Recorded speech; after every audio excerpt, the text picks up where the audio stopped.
Lecture du livre des Actes des Apôtres. En ces jours-là, les apôtres comparaissaient devant le Conseil suprême. Le grand prêtre les interrogea.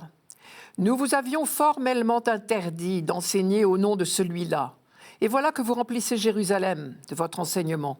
Vous voulez donc faire retomber sur nous le sang de cet homme ?» En réponse, Pierre et les apôtres déclarèrent « Il faut obéir à Dieu plutôt qu'aux hommes. Le Dieu de nos pères a ressuscité Jésus, que vous aviez exécuté en le suspendant au bois du supplice. C'est lui que Dieu, par sa main droite, a élevé, en faisant de lui le prince et le sauveur, pour accorder à Israël la conversion et le pardon des péchés. Quant à nous, nous sommes les témoins de tout cela, avec l'Esprit Saint que Dieu a donné à ceux qui lui obéissent. » Après avoir fait fouetter les apôtres, ils leur interdirent de parler au nom de Jésus, puis ils les relâchèrent.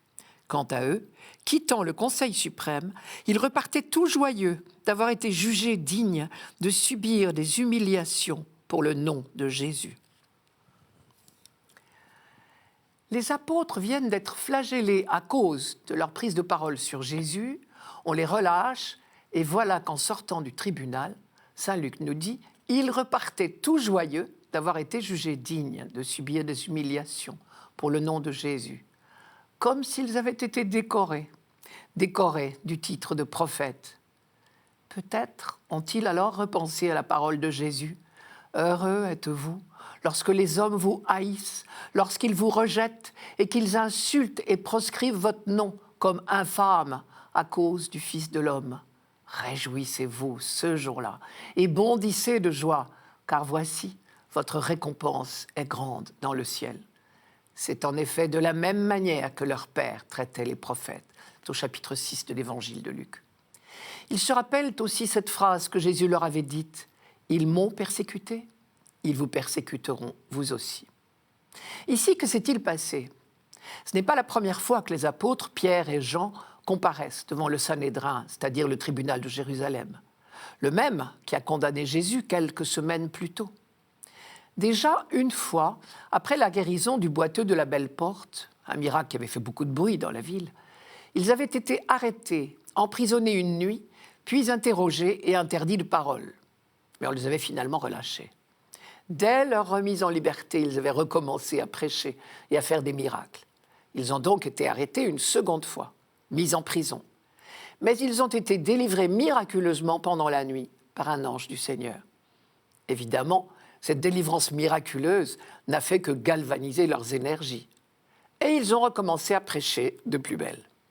Et c'est là que nous en sommes avec la lecture de ce dimanche. Ils sont donc de nouveau arrêtés, traduits devant le tribunal. Le grand prêtre les interroge, ce qui nous vaut la très belle réponse de Pierre. « Il faut obéir à Dieu plutôt qu'aux hommes. » Et Pierre adresse au tribunal un petit résumé de ses discours précédents. Il leur dit à peu près ceci. Il y a deux logiques, la logique de Dieu et celle des hommes. La logique des hommes, sous-entendu la vôtre, vous, tribunal juif, consiste à dire « un malfaiteur, on le supprime, et après sa mort, on ne va quand même pas lui faire de la publicité. » Jésus, aux yeux des autorités religieuses, était un imposteur. On l'a supprimé, c'est logique. C'est même un devoir de l'empêcher d'endoctriner un peuple trop enclin à se fier à n'importe quel prétendu Messie. Condamné, exécuté, suspendu à la croix, c'est un maudit. Même de Dieu, il est maudit. C'était écrit dans la loi. Seulement voilà, la logique de Dieu, c'est autre chose. Oui, vous l'avez exécuté, pendu au gibet de la croix. Mais, contre toute attente, non seulement il n'est pas maudit par Dieu, mais au contraire, il est élevé par Dieu. Il devient le chef, le sauveur. Je cite Pierre, « C'est lui que Dieu, par sa main droite, a élevé, en faisant de lui le prince et le sauveur, pour accorder à Israël la conversion et le pardon des péchés. » Cette dernière phrase est une énormité pour des oreilles juives.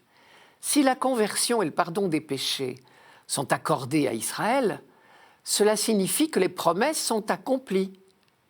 Et Pierre aggrave son cas en disant « Nous sommes témoins de tout cela avec l'Esprit Saint que Dieu a donné à ceux qui lui obéissent. » Sous-entendu, vous, en ce moment, vous n'obéissez pas à Dieu. Cette assurance des apôtres que rien ne semble faire taire ne peut qu'exaspérer les juges.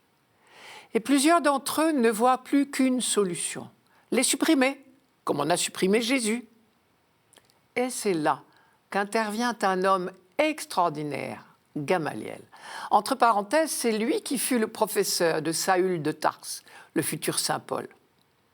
Son raisonnement devrait être un modèle pour nous, quand nous nous trouvons face à des initiatives qui ne nous plaisent pas. Il ordonne de faire sortir un moment Pierre et Jean, et il s'adresse aux autres juges. En substance, son raisonnement est le suivant. De deux choses l'une. Ou bien leur entreprise vient de Dieu, ou bien non, ce sont des imposteurs. Et voici la fin de son discours, je vous la cite. « Si c'est des hommes que vient leur entreprise, elle disparaîtra d'elle-même.